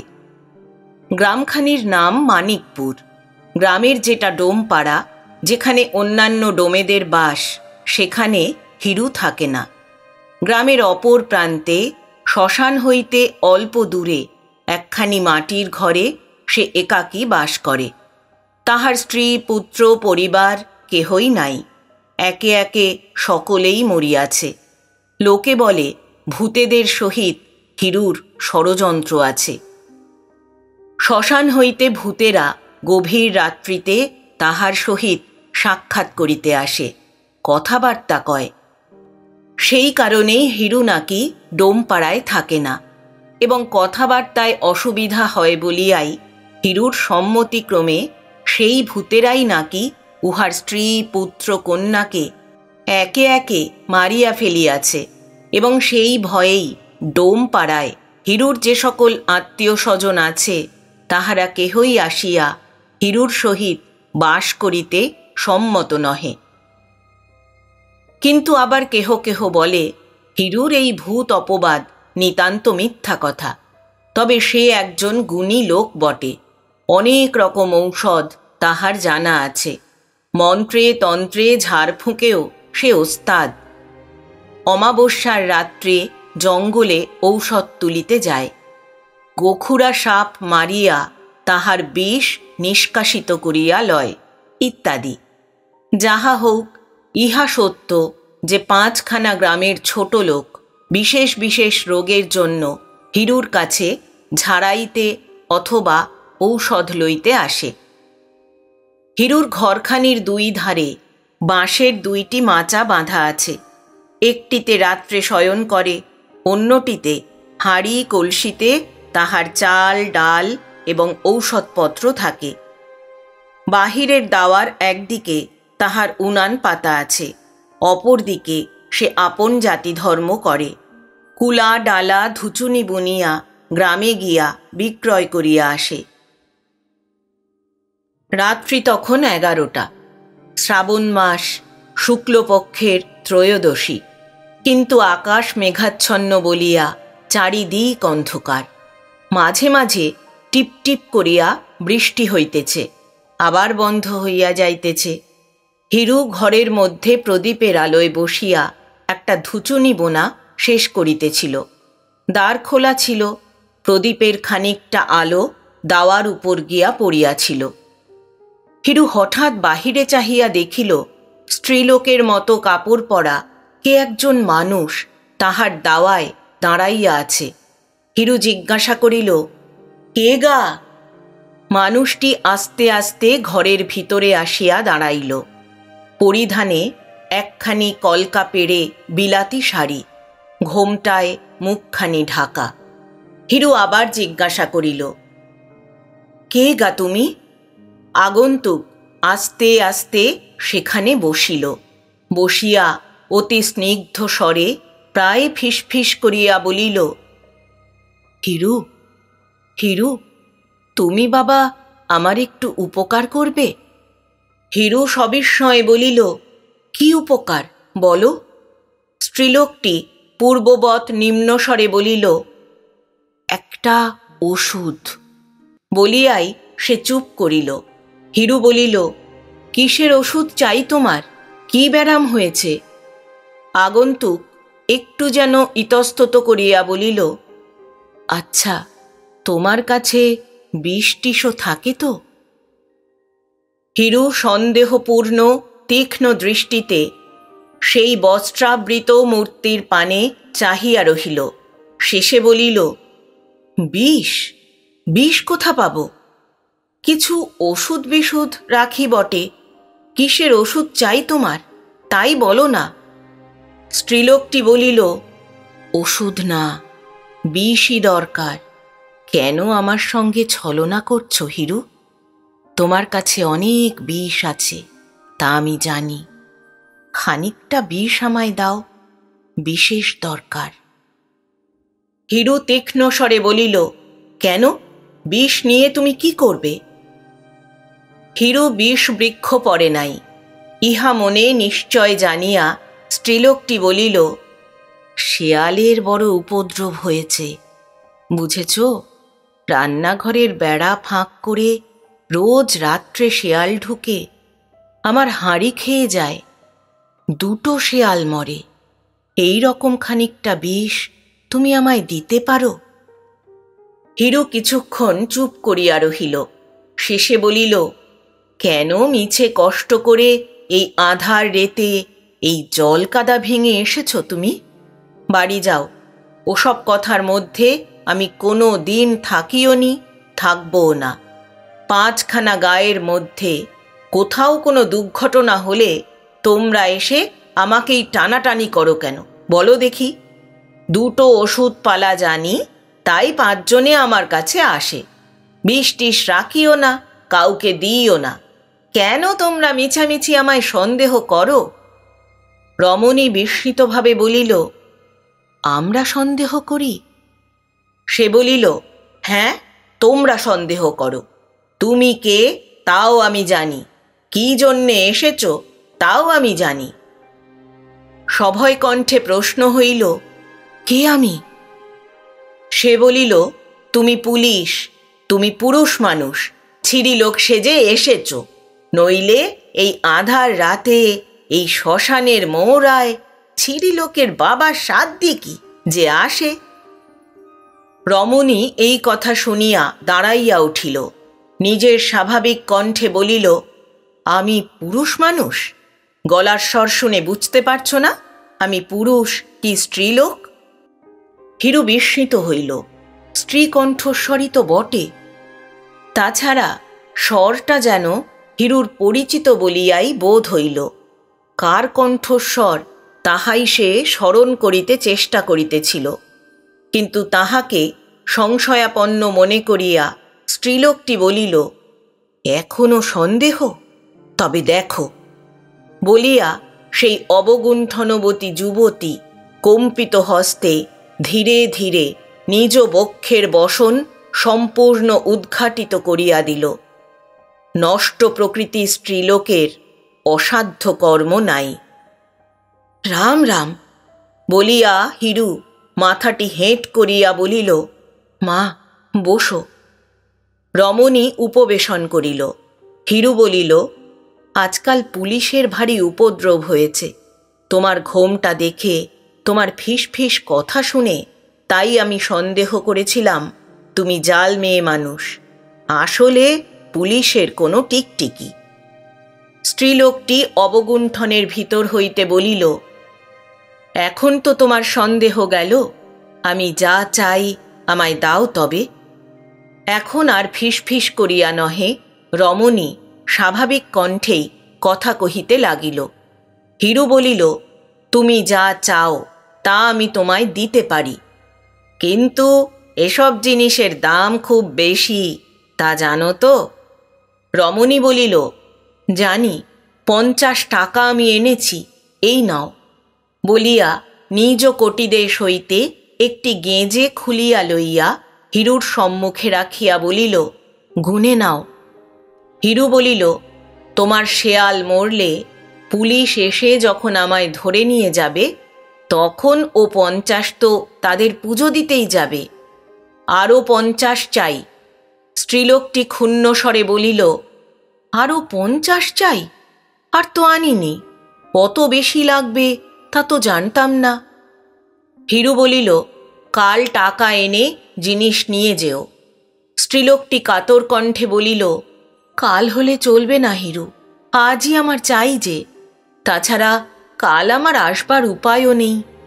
হিরু বলিল, সে তুমি বুঝো, কিন্তু 100 টাকার কমে এ কাজ আমি করতে পারবো না বাছা, আমার সাফ কথা। রমণী ক্ষণকাল মাত্র কি চিন্তা করিল, তারপর নিজের বাম হাত হইতে স্বর্ণবলয় উন্মোচন করিয়া বলিল, এই নাও, এর দাম 50 টাকার বেশি, দাও, আমার জিনিস দাও। হিরু বালাটি হাতে লইয়া প্রদীপের আলোকে ঘুরাইয়া ঘুরাইয়া সেটি পরীক্ষা করিল। তাহার পর গেঁজে হইতে টাকাগুলি খুলিয়া সাবধানে নিঃশব্দে সেগুলি গনিয়া দেখিল, ঠিক 50 টাকা আছে। টাকা এবং বালা মাচার উপর শয্যাতলে লুকাইয়া অপর মাচা হইতে একটি হাঁড়ি নামাইয়া লইল। তাহার ভিতর গাছের কতগুলি শুষ্ক শিকড়, কয়েকটা শিশি ও অনেকগুলি ছোট ছোট পুঁটুলি ছিল। একটা শিশি আলোতে ধরিয়া বেশ করিয়া পরীক্ষা করিয়া এক টুকরো ছেঁড়া কাগজের উপর তাহা উপুর করিল। কাগজে পড়িল কিসের কতকটা গুঁড়া। শিশি ছিপিবন্ধ করিয়া কাগজের মোড়ক করিয়া রমণীর হাতে দিয়া বলিল, এই নাও, দুধের সঙ্গে মিশিয়ে দিও। রমণী জিজ্ঞাসা করিল, এতেই হবে তো? 2টো শেয়াল মরবে? হিরু বলিল, যথেষ্ট হবে। রমণী মোড়ক লইয়া বলিল, এ কি? হিরু বলিল, শেখো বিষ, ভয়ানক জোর। যে শেয়ালকে খাওয়াবে 1 ঘণ্টার মধ্যে তার শরীরে কলেরার সমস্ত লক্ষণ প্রকাশ পাবে। 2-3 ঘণ্টার মধ্যেই শেষ। লোকে মনে করবে সে কলেরা হয়ে মরেছে, বুঝেছ? কলেরা, মনে রেখো। বেশ বলিয়া রমণী অঞ্চলের কোণে মোড়কটি বাঁধিয়া লইল। বিনা বাক্য ব্যয়ে উঠিয়া ধীর পদে বাহির হইয়া গেল। হিরু তখন আলোকটি নিভাইয়া দিল। দাওয়ায় বাহির হইয়া পথের দিকে চাহিয়া রহিল। দেখিল কিছু দূরে শ্বেত বস্ত্রাবৃতা রমণী গ্রামের অভিমুখে চলিয়া যাইতেছে। আর কয়েক পদ গিয়া রমণী দাঁড়াইল। নিকটেই একটা বট গাছ ছিল। তাহার ছায়াতল হইতে একজন শ্বেত বস্ত্র পরিহিত মনুষ্য মূর্তি বাহির হইল। ছাতা খোলার মতো খট করিয়া একটা শব্দ হইল। তখন গুঁড়ি গুঁড়ি বৃষ্টি পড়িতেছে। উভয় মূর্তি অগ্রপশ্চাৎ ব্যবধানে গ্রামের দিকে চলিল। হিরু আস্তে আস্তে দ্বার বন্ধ করিয়া তাহাতে কুলুপ লাগাইয়া টোকা মাথায় দিয়া পথে নামিয়া নিঃশব্দে সেই শ্বেত বস্ত্র যুগলের অনুসরণ করিল। সেই নিশাচর ও নিশাচরীর অনুসরণে হিরু গ্রামের মধ্যে প্রবেশ করিল। কিছু দূর গিয়া তাহাদিগকে একটা বাড়ির সদর দরজার তালা খুলিয়া তাহার মধ্যে প্রবেশ করিতে দেখিল। হিরু তখন মনে মনে বলিল, ও, তোমায় ঠিকই সন্দেহ করেছিলাম তাহলে। হিরু জানিত ইহা শশী মুখুজ্জের বাড়ি। বুঝিল যুবতী তাহারই পুত্রবধূ নীরদা। এই বাড়িতে হিরু মাঝে মাঝে আসিয়া নীরদাকে কুলাটা ডালাটা বিক্রয় করে। গত 2 বৎসর যাবৎ ইহার স্বামী বিদেশে। হিরু শুনিয়াছিল নীরদার স্বামী শীঘ্র বাড়ি আসিবে। 4 বৎসরের একটি ছেলে মাত্র লইয়া যুবতী একাকিনী এই গৃহে বাস করে। তাহার চরিত্র সম্বন্ধে গ্রামে একটা কানাঘুষা আছে। হিরু তাহাও শুনিয়াছিল, কিন্তু বিশ্বাস করিত না। এবার চাক্ষুষ প্রমাণ পাইয়া আপন মনে সে বলিল, তবে ঠিকই তো বলতো লোকে। যা করছিস করছিস, তার উপর আবার এই? ওরে হারামজাদি! হিরু নিঃশব্দে আপন ঘরে ফিরিয়া আসিয়া পা ধুইয়া এক ছিলিম তামাক সাজিয়া খাইয়া মাচাটির উপর উঠিয়া শয়ন করিয়া অবিলম্বে নিদ্রিত হইয়া পড়িল। পরদিন প্রাতেও আকাশ তেমনি মেঘাচ্ছন্ন। মাঝে মাঝে টিপ টিপ করিয়া বৃষ্টি পড়িতেছে। মানিকপুর গ্রামের 2 ক্রোশ দূরে রেলওয়ে স্টেশন। বেলা 7টার সময় পশ্চিম হইতে একখানি প্যাসেঞ্জার গাড়ি আসিয়া স্টেশনে দাঁড়াইল। মানিকপুর গ্রামের শশী মুখুজ্জের পুত্র বিনোদলাল একটি 3য় শ্রেণীর কামরা হইতে ব্যাগ ও ছাতা হস্তে নামিয়া পড়িল। প্ল্যাটফর্মে নামিয়া এদিক ওদিক চাহিয়া দেখিল কোনো লোক তাহাকে লইতে আসিয়াছে কিনা। কাহাকেও দেখিতে পাইল না। মনে মনে বলিল, কেই বা আছে যে নিতে আসবে। বাইরে গিয়ে দেখি যদি গরুর গাড়িটারই একখানা পাঠিয়ে থাকে। এই সময় বৃষ্টি আসিল। ছাতাটি খুলিয়া তখন সে টিকিট দিবার ফটকের দিকে অগ্রসর হইল। টিকিটখানা দিয়া বাহির হইয়া দেখিল স্টেশন প্রাঙ্গণে 2খানি গরুর গাড়ি দাঁড়াইয়া আছে, কিন্তু কোনো গাড়ির গাড়োয়ানকে নিজের গ্রামের বলিয়া চিনিতে পারিল না। তথাপি তাহাদের জিজ্ঞাসা করিয়া সন্দেহ ভঞ্জন করিয়া লইল তাহারা স্থানীয় গাড়োয়ান, ভাড়া জুটিবার আশায় স্টেশনে আসিয়া দাঁড়াইয়া আছে। বিনোদ একবার ভাবিল একখানা গাড়ি ভাড়া করিয়া লয়, আবার ভাবিল হয়তো একটা টাকা ভাড়া চাহিয়া বসিবে। সেই টাকায় ছেলের জন্য গ্রামে প্রবেশ করিয়া 1 হাঁড়ি রসগোল্লা কিনিতে পারা যাইবে।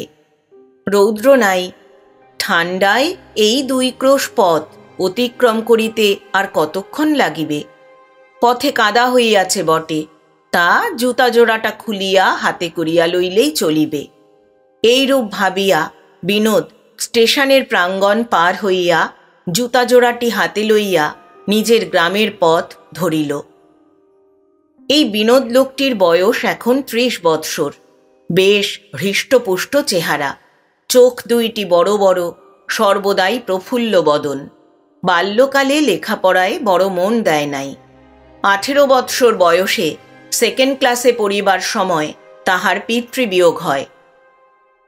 বাজারে পিতার একখানি মণিহারির দোকান ছিল। তাহার আয়েই সংসার চলিত। জমিজমা ছিল, খুব বেশি নয়, তবে সম্বৎসরের ধানটা কলাইটা তাহা হইতে পাওয়া যাইত, কিনিতে হইত না। পিতার মৃত্যুর পর দোকানখানি হাতে পাইয়া বৎসরখানেকের মধ্যেই বিনোদ তাহা লোপাট করিয়া ফেলিল। কিছুদিন ঘরে বসিয়া রহিল, কিন্তু দিন চলে না। সংসারে যদিও 2টি বিধবা মাত্র, মা এবং পিসিমা, তথাপি দিন গুজরান করা কষ্টকর হইল। প্রতিদিনের বাজার খরচ, মা পিসিমার দশমী দ্বাদশীর খরচ, তাহাদের ব্রত পার্বণ, কাপড় চোপড়, নিজের জুতোটা জামাটা, ছাতাটা, সিগারেটটা, তারপরে জমিদারের খাজনা আছে। এসব আসে কোথা হইতে? এদিকে ছেলে সমর্থ হইল। মা পিসিমা তাহার বিবাহ দিবার জন্য ব্যাকুল হইয়া উঠিলেন, কিন্তু গোত্রহীন নিষ্কর্মা গ্রাম্য যুবককে ভালো মেয়ে কে দিবে? এই অবস্থায় পড়িয়া বিনোদ কলিকাতায় গিয়া অনেক চেষ্টায় একটি সামান্য কেরানিগিরি জোগাড় করিয়া লইল। 5 বৎসর সে চাকরি করিল। ইতিমধ্যে তাহার বিবাহ হইল, বেতনও কিছু বৃদ্ধি হইল। ছেলের বিবাহের বৎসরখানেক পরে মারও বৈধব্য যন্ত্রণা শেষ হইল। একটি নাতির মুখও তিনি দেখিয়া যাইতে পারিলেন না। 20 টাকা বেতনে ঢুকিয়াছিল। 5 বৎসরে যদিও তাহার 30 টাকা বেতন হইয়াছে, তথাপি দুঃখ ঘুচে না। কলিকাতার মেসের খরচ, ট্রাম ভাড়া, বন্ধুবান্ধবের পাল্লায় পড়িয়া মাঝে মাঝে থিয়েটার বায়োস্কোপেও যাইতে হয়। মাসে 2 বার বাড়ি যাওয়া আছে। বাড়ির খরচের জন্য মাসে 5-7 টাকার বেশি আর দিতে পারে না। ছেলেটি হইয়াছে, তার দুধ আছে, খাবার আছে, অসুখ করিলে বিস্কুট বার্লি আছে। 5-7 টাকায় কি করিয়া চলিবে? এই সময় বড়বাজারের অমৃতসর নিবাসী এক শালের মহাজনের সহিত বিনোদের আলাপ হইল। আহার ও বাসস্থান ছাড়া তিনি তাহাকে 40 টাকা বেতনে নিযুক্ত করিয়া অমৃতসরে লইয়া যাইতে চাহিলেন। কাজকর্মে পটুতা দেখাইতে পারিলে ভবিষ্যতে ব্যবসায়ের 2-1 আনার অংশীদারও করিয়া লইবেন ভরসা দিলেন। আশায় লুব্ধ হইয়া কলিকাতার চাকরিতে ইস্তফা দিয়া বিনোদ সেই চাকরি গ্রহণ করিল। বাড়ি গিয়া দিন 10-12 থাকিয়া স্ত্রীপুত্রকে পিসিমার জিম্মায় রাখিয়া 2 বৎসর পূর্বে আষাঢ় মাসে বিনোদ অমৃতসরে চলিয়া গিয়াছিল, আর আজ ফিরিতেছে। অমৃতসরে পৌঁছিবার 1 মাস 2 পরেই পিসিমার মৃত্যু সংবাদ পায়। মাত্র 2 মাসের চাকরি মনিব ছুটি দিল না, বলিল ইচ্ছা করিলে চাকরি ছাড়িয়া চলিয়া যাইতে পারো। বিনোদ পাড়া প্রতিবেশী অভিভাবক স্থানীয়গণকে চিঠি লিখিল। তাহারা এক বাক্যে উত্তর দিলেন, আমরা রহিয়াছি, ভাবনা কি? বৌমাকে আগলাইবার জন্য একজন প্রবীণা ঝি রাখিয়া দিব, নিজেরা সর্বদা দেখাশোনা করিব। বিনোদের শ্বশুর বাড়ি গ্রাম হইতে অধিক দূরে নহে, কিন্তু তাহার শ্বশুর শাশুড়ি নাই, শালারাও কেহ জীবিত নাই। বিধবা খুড় শাশুড়ি তাহার নাবালক পুত্রকন্যা সহ সেখানে বাস করেন। তথাপি বিনোদ সেই খুড় শাশুড়িকে পত্র লিখিল। তিনি উত্তর দিলেন, সে কি হয় বাবা, তোমার বাপ পিতামহের ভিটায় সন্ধ্যা পড়িবে না, এ কেমন কথা? নীরদা সেইখানেই এখন থাকুক, পরে তুমি সুবিধা মতো তাহাকে তোমার চাকরির স্থানে লইয়া যাইও। নীরদা অমৃতসরে গেলে বাপ পিতামহের ভিটায় কে সন্ধ্যা দিবে, সেই সম্বন্ধে কোনো সদুপায় খুড়িমা কিন্তু নির্দেশ করেন নাই। পাড়া প্রতিবেশীরা নিজেরা যত দেখাশোনা করুন আর না করুন, প্রবীণা ঝি একটি তাহারা জোগাড় করিয়া দিয়াছিলেন। কিন্তু 1 মাস 2 পরে নীরদার সহিত ঝগড়া করিয়া সে চলিয়া যায়। একটি ঠিকা ঝি রাখা হইল, সে হাট বাজার করিয়া বাসন মাজিয়া চলিয়া যায়। বিনোদ বাড়ি গিয়া স্ত্রীকে লইয়া আসিবে বলিয়া মাঝে মাঝে ছুটি চাহিয়াছিল, কিন্তু গভর্নমেন্টের আপিস তো নহে, মহাজনী কারবার। আজ না কাল, এ মাসে না ও মাসে, এই করিয়া এতদিনের পর তাহারা বিনোদকে 1 মাসের ছুটি দিয়াছিলেন। কে রে, হিরেনাল নাকি? এখনো তুই বেঁচে আছিস? হিরুডোম তাহার দাওয়ায় বসিয়া ডালা বুনিতেছিল। চাহিয়া দেখিল ছাতা মাথায়, জুতা ও ব্যাগ হাতে বিনোদ রাস্তায় দাঁড়াইয়া ঐরূপ চিৎকার করিতেছে। হিরুকে নিরুত্তর দেখিয়া বিনোদ রাস্তা হইতে নামিয়া হিরুর কুটিরের দিকে আসিতে আসিতে হাসি মুখে প্রশ্ন করিল, কি রে হিরু, তুই এখনো বেঁচে আছিস? এইবার হিরুর কথা জোগাইল, আছি বই কি দা ঠাকুর। এসো দাবায় উঠে এসো, প্রণাম করি। বিনোদ বলিল, পায়ে যে কাদা রে হিরু, বলিয়া রাস্তা হইতে নামিল। নিকটে একটা গর্তে বর্ষার জল দাঁড়াইয়াছিল, সেইখানে পা ধুইয়া হিরুর দাওয়ায় গিয়া উঠিল। হিরু তাহাকে প্রণাম করিয়া বসিবার জন্য নতুন 1 টুকরা বাঁশের চাটাই বিছাইয়া দিয়া জিজ্ঞাসা করিল, এতদিন বাড়ি ছেড়ে কোথায় ছিলেন দাদা ঠাকুর? বিনোদ বলিল, অমৃতসরে চাকরি করছিলাম রে। কেন, যাবার সময় তো তোকে বলে গিয়েছিলাম। মনিব ছুটি দেয় না, কাজেই আসতে পারিনি। 1 মাসের ছুটি পেয়ে বাড়ি এসেছি। হিরু গম্ভীর মুখে অন্য দিকে চাহিয়া বসিয়া রহিল। তাহার ভাব দেখিয়া বিনোদ জিজ্ঞাসা করিল, হিরু, তুই মুখখানা অমন হাঁড়ি করে বসে রয়েছিস কেন? 2 বছর পরে দেখা, একটা কথা করছিস নে। হ্যাঁ রে, আমাদের বাড়িতে কোনো খারাপ খবর আছে নাকি রে? তুই আজকালের মধ্যে আমাদের ওদিকে গিয়েছিলি? আমার ছেলে, পরিবার সবাই ভালো আছে তো? হিরু গম্ভীরভাবে বলিল, অনেক দিন ওদিকে যাওয়া হয়নি। বিনোদ বলিল, তা যাবি কেন? আমি বিদেশে যাবার সময় তোকে বলে গেলাম, হিরু, আমাদের বাড়ি সর্বদা যাবি, বউ একলা রইল, দেখবি, শুনবি, খোঁজ খবর নিবি। তুই বললি তার খোঁজ খবর নেব না দাদা ঠাকুর? তোমার বাপ একদিন আমার যে উপকারটা করেছিলেন, আমি তো তোমাদের বিনিমাইনের বাঁধা চাকর। তুই কথা বলেছিলি কিনা বল? হিরু পূর্ববৎ গম্ভীরভাবে বলিল, মাঝে মাঝে আমি গেছি বই কি, তোমাদের বাড়িতে না গেলেও খবর টপর তো পাই। বৌমাকে কালও আমি পথে দেখেছি, সবাই ভালোই আছে। বিনোদ বলিল, আচ্ছা হিরু, তুই বস, আমি এখন উঠি, বাড়িতে হয়তো তারা কত ভাবছে। বলিয়া বিনোদ উঠিয়া দাঁড়াইল। হিরু বিনোদকে প্রণাম করিয়া গম্ভীর মুখে বসিয়া রহিল। বিনোদ চলিয়া গেলে সে আপনার মনে বলিল, হায় রে সংসার। আজ আর হিরু কুলা ডালা লইয়া গ্রামে বিক্রয় করিতে বাহির হইল না। সমস্ত দিন ঘরে বসিয়া রহিল, তামাক খাইল, অনেক চিন্তা করিল। সন্ধ্যা হইল, রাত্রি হইল। যখন প্রায় 12টা, হিরু তখন গতরাত্রে প্রাপ্ত সেই বালা ও টাকা 50টি লইয়া কোমরে বাঁধিয়া ঘর বন্ধ করিয়া আস্তে আস্তে বাহির হইল। গ্রামের ভিতর দিয়া ক্রমে বিনোদের বাড়ির নিকট পৌঁছিল। বাড়ির চারিদিকে প্রদক্ষিণ করিয়া দেখিল, ভিতরে কোনো সাড়া শব্দ নাই, নিস্তব্ধ।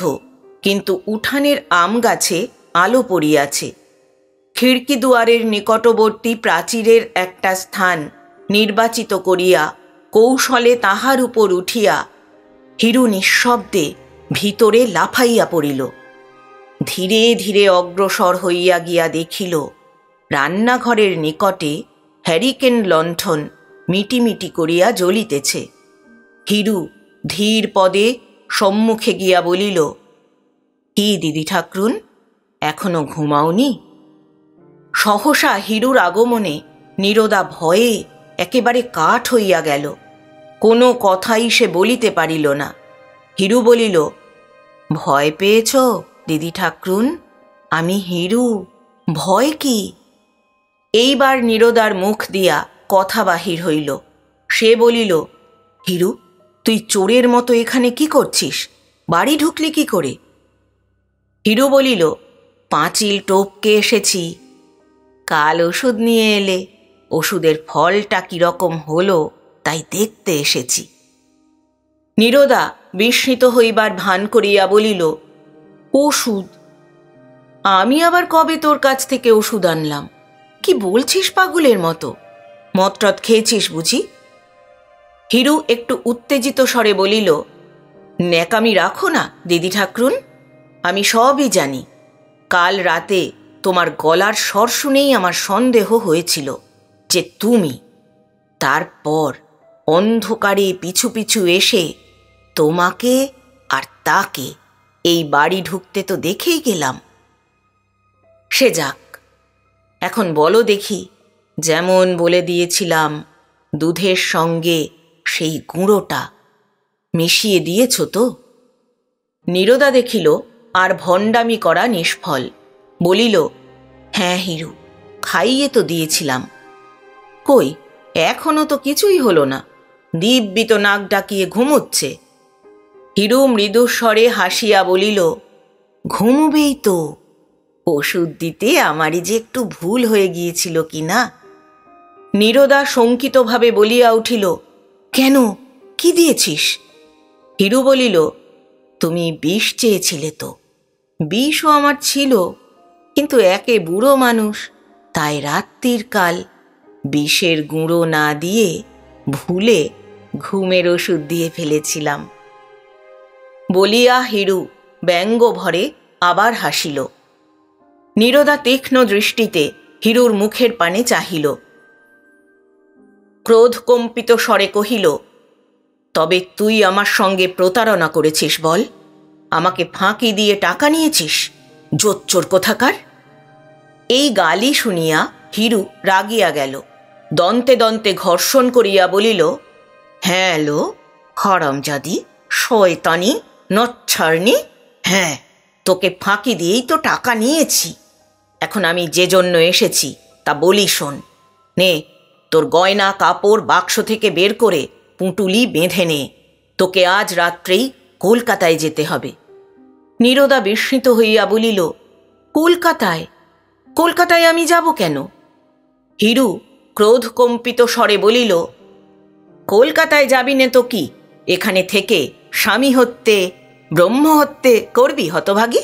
নে, কাপড় চোপড় গুছিয়ে নে, ভোর 3টেই গাড়ি। আমি তোকে স্টেশনে পৌঁছে দিয়ে টিকিট কেটে গাড়িতে বসিয়ে দিয়ে চলে আসব। নীরদা কয়েক মুহূর্ত স্তব্ধ হইয়া রহিল। পরে বলিল, হিরেলাল, তোর আস্পর্ধা তো কম নয়, আমায় হুকুম করছিস? আমি যদি কলকাতায় না যাই? হিরু বলিল, না যাস, এখনই বিনোদ দা ঠাকুরকে জাগিয়ে সব কথা তাকে বলে তাতে আমাতে দুজনে মিলে তোকে খুন করে উঠোনে গর্ত করে পুঁতে ফেলব। হিরুর ভঙ্গি দেখিয়া এবং তাহার কথা শুনিয়া নীরদা ভয়ে কাঁপিয়া উঠিল। বলিল, হিরু, আমি যদি দোষ করে থাকি আমার স্বামী তার বিচার করবেন। তিনি যদি আমায় ত্যাগ করেন তখন আমি কলকাতায় যাব, যেখানে হয় যাব, তুমি কেন এর মধ্যে? হিরু বলিল, আহা নেকু, স্বামী তোমার বিচার করবেন? বিচারি অঘরে পড়ে ঘুমোচ্ছে। তুমি যদি আজ রাতেই তার গলাটি ছুরি দিয়ে কেটে দাও, যে বিষ খাওয়াতে পারে সে কি আর গলা কাটতে পারে না? ওসব কথা আমি শুনব না। ভোর 3টের গাড়িতে তোমায় যেতেই হবে কলকাতা। না যদি রাজি থাকো বলো, আমি শোরগোল শুরু করে দিই।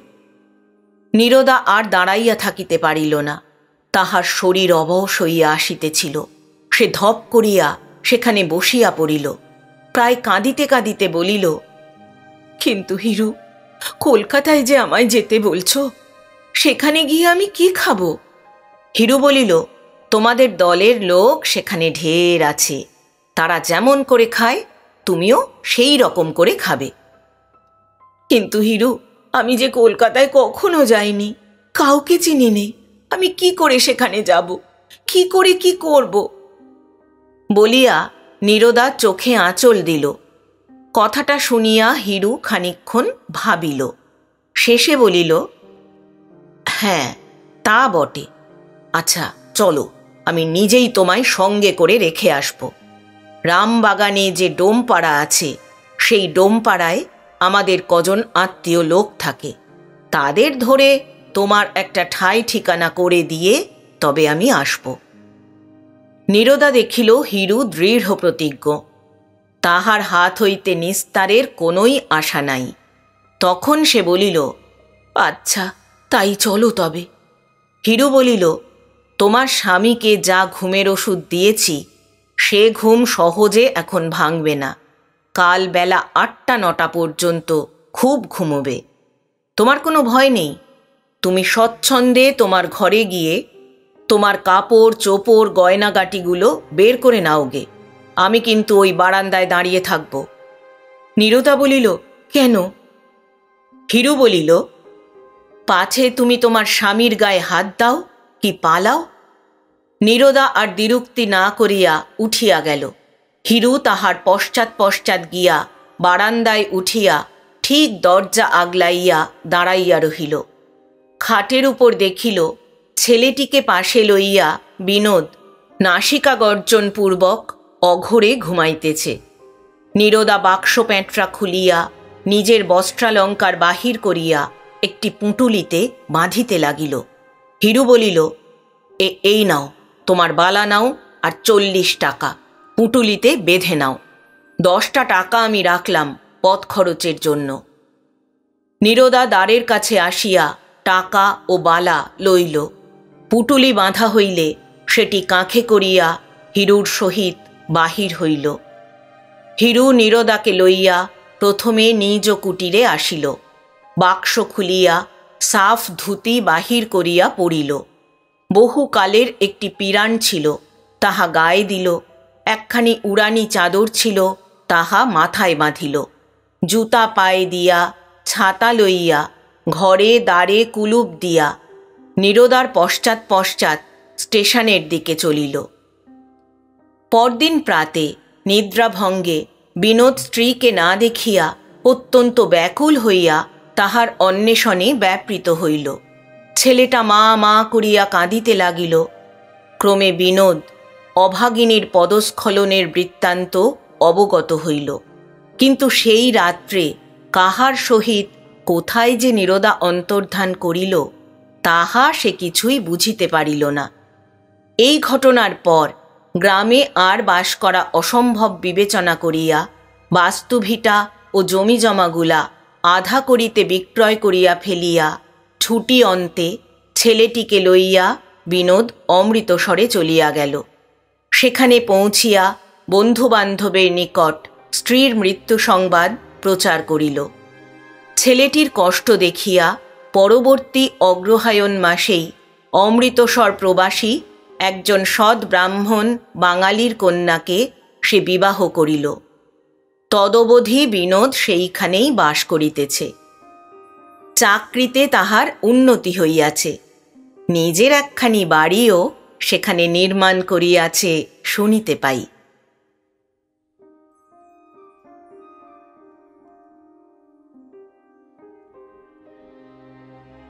এতক্ষণ শুনলেন শ্রদ্ধেয় লেখক প্রভাত কুমার মুখোপাধ্যায় রচিত দুটি ছোট গল্প। প্রথমটি শাহজাদা ও ফকির কন্যার প্রণয় কাহিনী এবং দ্বিতীয়টি হীরালাল। গল্প পাঠ করলাম আমি অর্পিতা। শব্দ নির্মাণ করেছেন সাহিত্য সমাহার চ্যানেলের আকাশ। প্রচ্ছদ এঁকেছেন কভারম্যান অভিব্রত। উপস্থাপনায় এক ব্যাগ গপ্প ইউটিউব চ্যানেল। বন্ধুরা, আবার আসব আগামী দিনে আবার একটি ভালো লাগা গল্প বা উপন্যাস নিয়ে। আজ তাহলে বিদায় নিচ্ছি। সবাই ভালো থাকবেন, সুস্থ থাকবেন।